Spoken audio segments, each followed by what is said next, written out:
of course, with the Hell in a Cell coming up and the draft this Friday, we have, of course, plenty of build over for the pay-per-view. But how could that happen if probably Randy Orton could get drafted to SmackDown or Drew McIntyre? Well, this was practically our blow-off Raw before we had our draft come this Friday.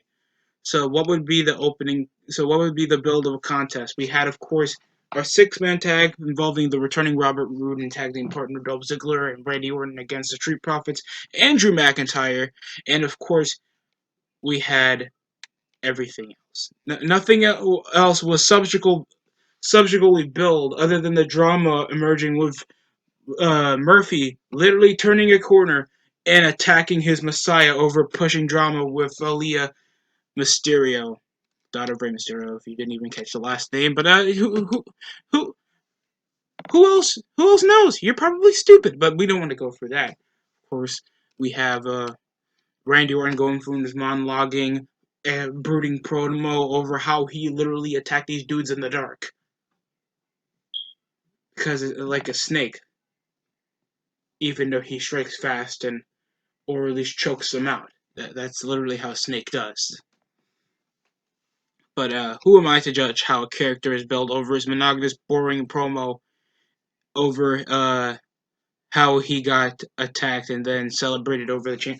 I mean, brooding, boring ass promos is one thing, and it's like I'm supposed to be caring about like Orton getting his redemption over literally like four babyface Hall of Famers came up and screwed him over a title shot against Drew McIntyre. I'm just not that concerned. We also had another we had two 6-person tags. We had Zelina Vega, Natalia, and Lana against Mandy Rose, Dana Brooke, and Asuka. And as soon as they make these dumb trades, we don't even know the Raw superstar who went after Raw afterwards. I thought it would be Kevin Owens or something, but thanks, it doesn't make any difference. I don't care.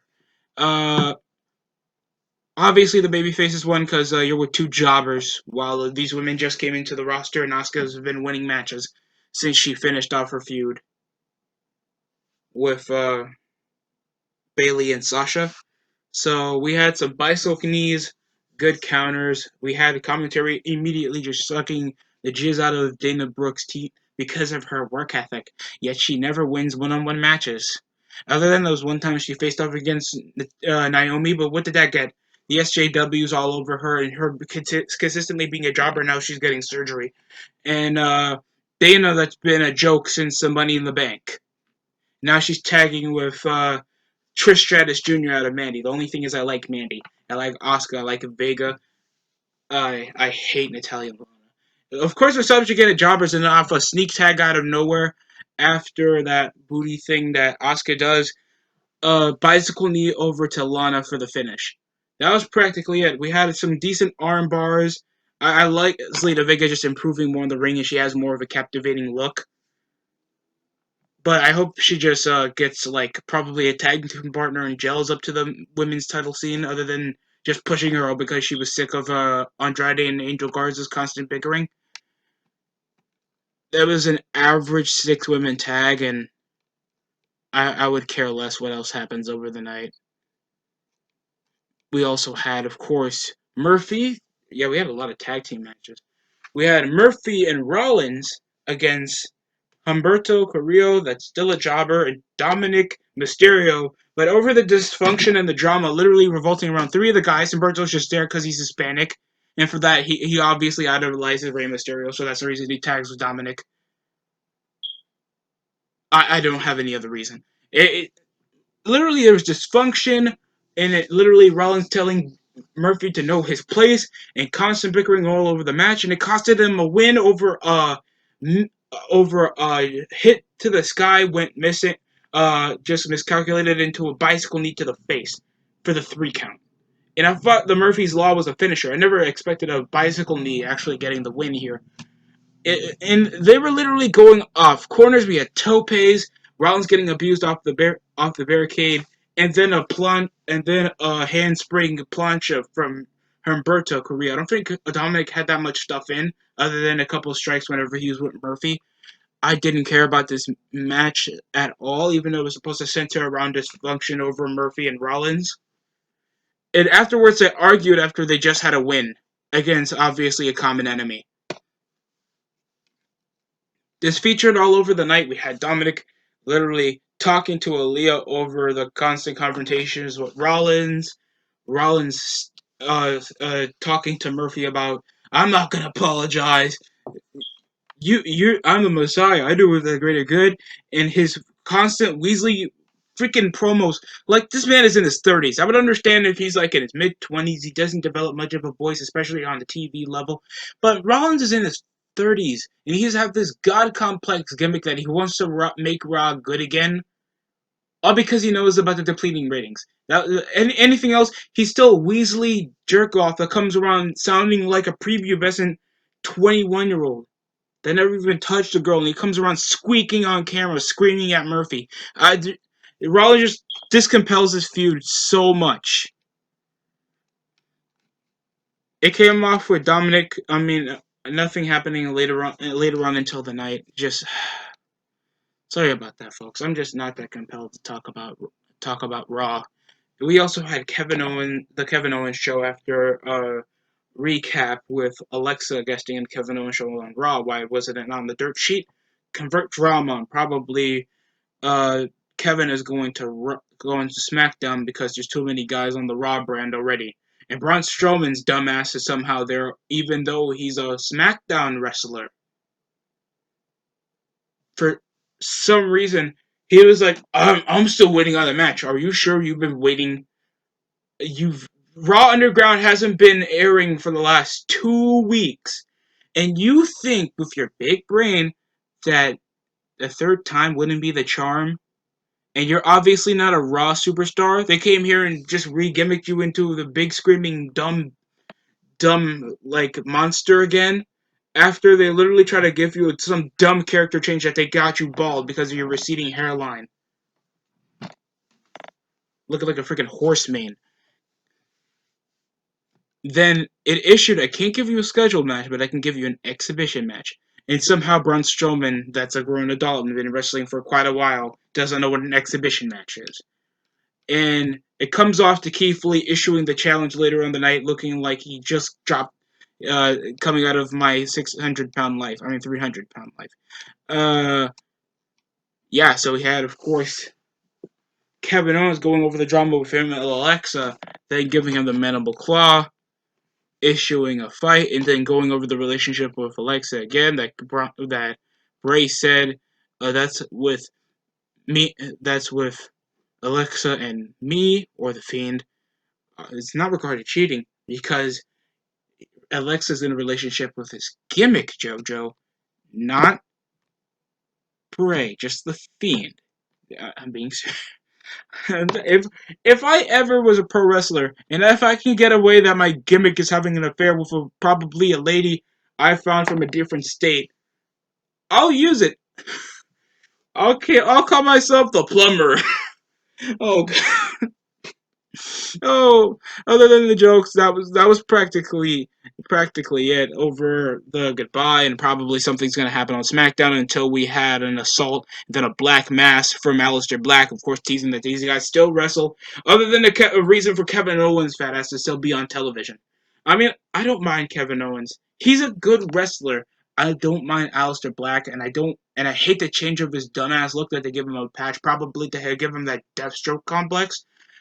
And all it is a protocol jobber, and they're 50-50 booking this to hell. Kevin Owens hasn't even had a different look since like 2017 when they shaved off this beard and he got a chubby baby face, but obviously a 2007 vibe with an American gimmick, even though he's Canadian. But thanks, we can't rip off the Canada Championship again like literally Lance Storm did, because WWE is not unique anymore. It's just pissing me off, man. It is, and he's just having this feud for no reason. Alistair should point this anger against a guy who literally tried to gouge his eye. And yet he just feuds with him because I want to pick a fight with somebody with my Hot Topic wearing ass. And the only reason I'm in this company is because I have sex with a hot Hispanic chick. So next up, we had our exhibition match. It sounds so retarded. Just say a scheduled. Uh, just say it's a match. I don't understand. It's an impromptu match. You take it like we haven't done impromptu matches before. And we had Keith Lee issuing the challenge after literally facing off against a former world champion, like a majority of his run in the company for the last month and like probably a month and a half, facing off against Braun Strowman. That's literally in the back seat because Roman Reigns is doing stuff better than everybody else here on the roster. The only thing that got me more angry enough was we haven't seen the nice vignettes involving Bianca Belair that I was actually practically impressed. Her hurdling, doing strength moves, being stronger than and faster and slicker than and athletic than most of the people she competes against. And it shows off this vibe. It shows character, and I wish they did this for more up and comers, especially coming from this NXT. Because as much as they're in the protocol that's this third brand, and hey, aren't they having NXT Halloween Havoc? It's still a developmental brand. Get used to it. No one cares about NXT. They're getting sick. They're getting 600. They're getting stuff like Prime TNA was getting. NXT is not that impressive. As much as they'll spike up to 800K, it's not going to grab that much of a mainstream audience, and it doesn't have that much of a consumption feel because half of the match is going to be job field, or like we'll have two to three, like 20-minute matches. That's why I bore out, and I was planning to watch the NXT episode that had it like Finn Balor facing off against Cole for the NXT Championship, but I literally zoned out because there were so many kickouts and no cells, then counters, and I knew how the finish was gonna go because I've literally watched Ring of Honor before, and it's just that's my explanation why I don't watch that much NXT or at all. So we had the match and it ended off countout. Yay! Okay, Braun Strowman after constantly fighting with Keith Lee outside and hitting him on the steel steps accounted for a countout, and we had, of course, shoulder tackle on the barricade near where the front row should be. So that's their oh my god moment because literally nobody's there. So that was I guess okay. It wasn't that much of an impact with when Strowman was feuding with Lashley. At least there was a crowd there, and at least they were feuding for like what 2 3 months. I think 2 months at that point. So it made sense that doing something that crazy made sense because of course Braun doesn't like Lashley. This just felt like it was a moment out of nowhere, but I understand he was pissed off because of the countout. But this match made no sense. It was dumb, and it had at least some sort of finish. They did brawled, so Keith Lee literally no-selled the freaking barricade, and then they fought near the stage, and then they slammed on the table. So that was the finish after doing something as crazy as tossing each other in the barricade. But no, they had to do a table spot. So probably Strowman will get drafted to Raw, something, or some excuse for probably these guys to be feuding if they had some BS like that happen, or that was just set for no reason.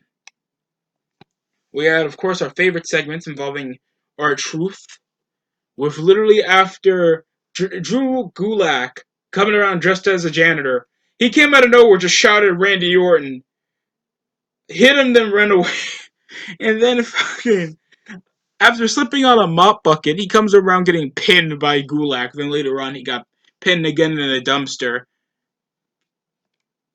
kicked his feet and left. So that was literally the funniest part. Oh god, that was literally the second best part of the show. I'm kidding. It was the best part of the show. I don't give a crap about anything else. The umpteenth time Apollo and Ricochet fight off against the Hurt Business. So this time was a six-man tag. It had Ali. They did a vignette involving the confrontation with the Hurt Business and Ali alone before, and it ends with Bobby Lashley and Shelton Benjamin against Apollo and Ricochet. And then later on the night, it would be MVP versus Ali because Mustafa pinned him in the six-man tag the week before. So we had this match that was absolutely nothing. We had some counters off some Inziguris, a brutal German suplex of Shelton Benjamin. We of course had some kind of shoulder lift into a flip. I think that he calls it the Dominator now. It ends with the full Nelson dominant match. We had a crazy spine buster off Lashley to Apollo. It looked like he was tossing them like a uh, ragdoll. But other than that, sorry about the us. But other than that, it was a decent match. It was an average match. Showed up the strength, but I'm sick of them feuding. Like, put them primarily in the main event scene, or at least tease them up to the main event scene. Like, MVP is always looking for a chance to get it back on McIntyre after ignoring their chances. I mean, his advances to be his manager, or something like that. Let them always be teased, or make them be a primordial part of the show. Don't let them be feuding with freaking mid carders. Put them in like important storylines. Let them disrespect. Let them always get like do favors for like Adam Pearce. Let him at least be power hungry if he's able to be responsible for both shows.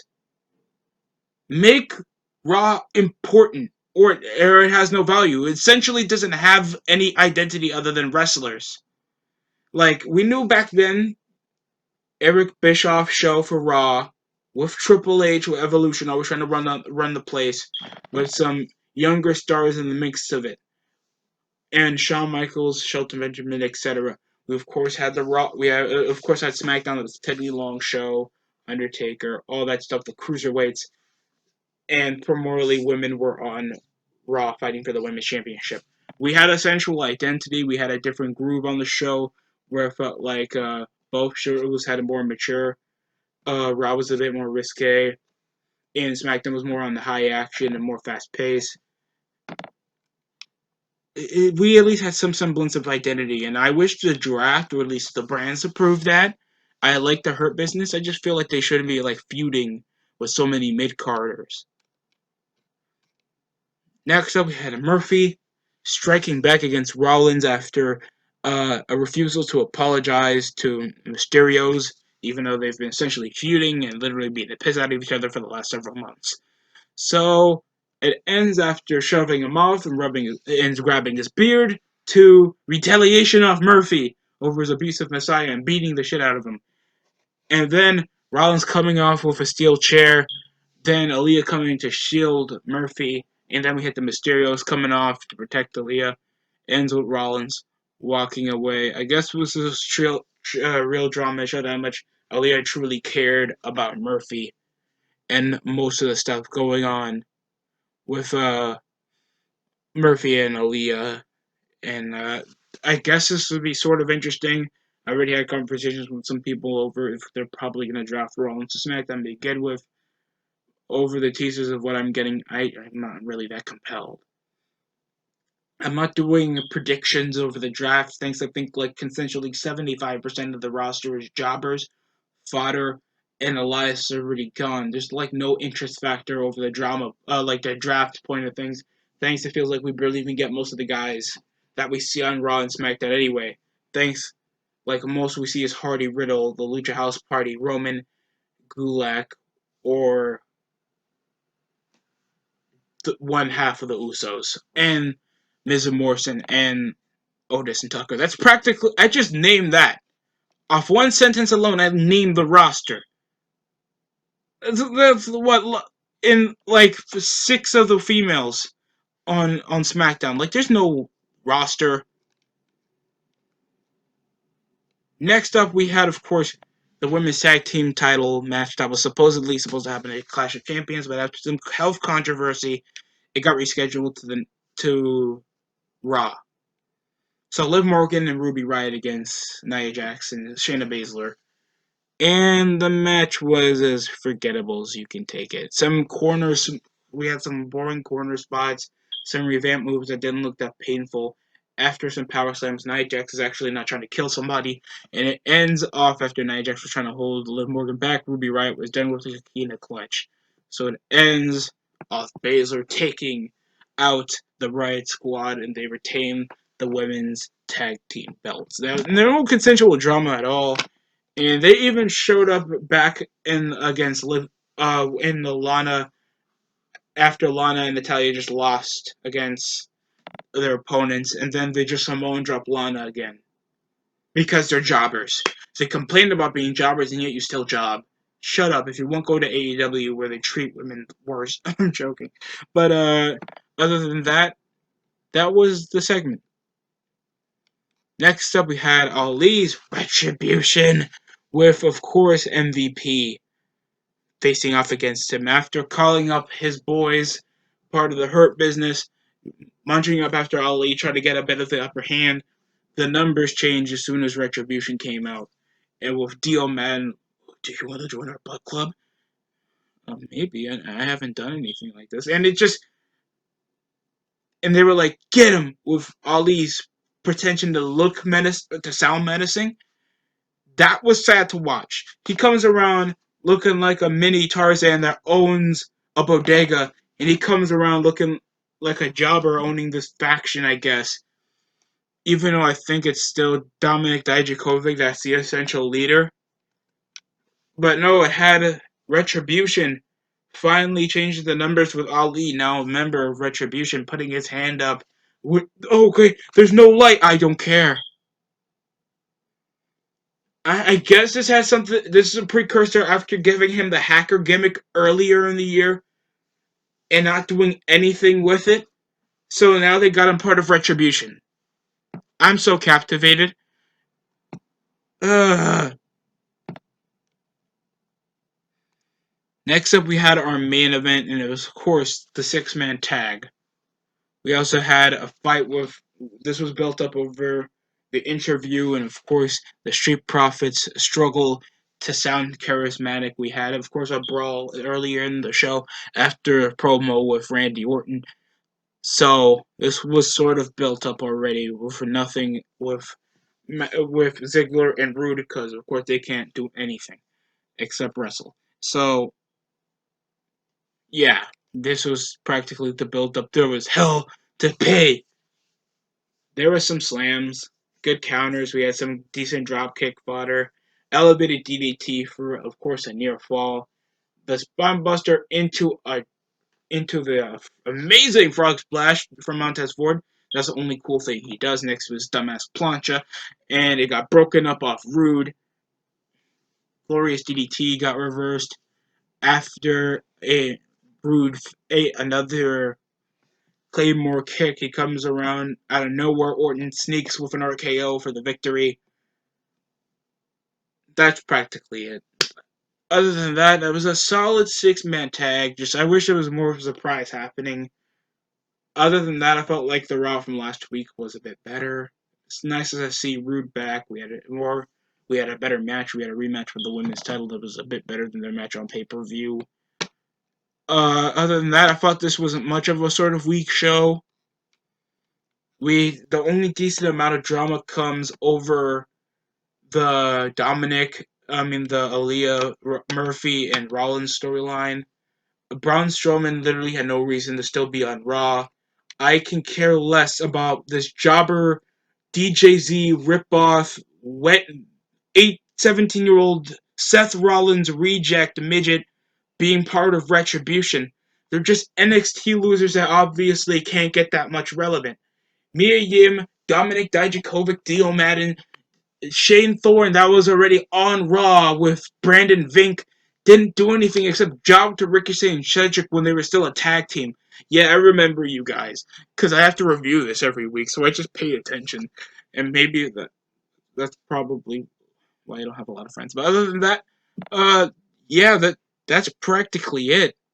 I mean, if y'all want to get the gist of it, this was practically the final days you'll be seeing some of these guys on Raw. Like that even matters because they're probably gonna make it another inessential loophole for some dumbass reason to make inter-brand invitationals that have more cross-brand matches to do more storylines other than actually making storylines with with your own separate shows until they're probably the main four pay-per-views.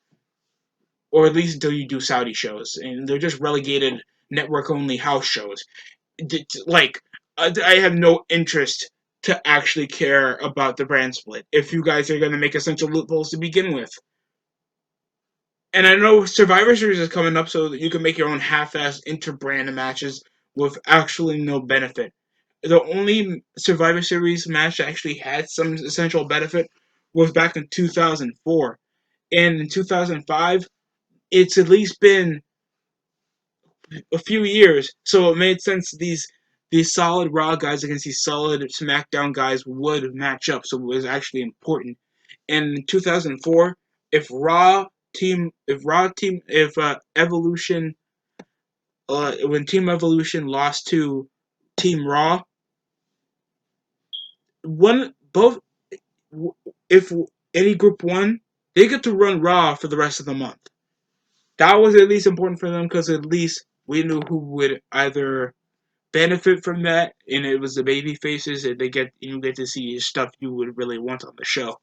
I don't really care about the brand split. I'm not that conceited with the draft, and with the limited roster we have, and over the firings, I wish they did unifications. And the only thing I had faith for was what they did with the Street Profits and Nakamura and Cesaro, but that's besides the point. This was a weak episode of Raw, in my opinion.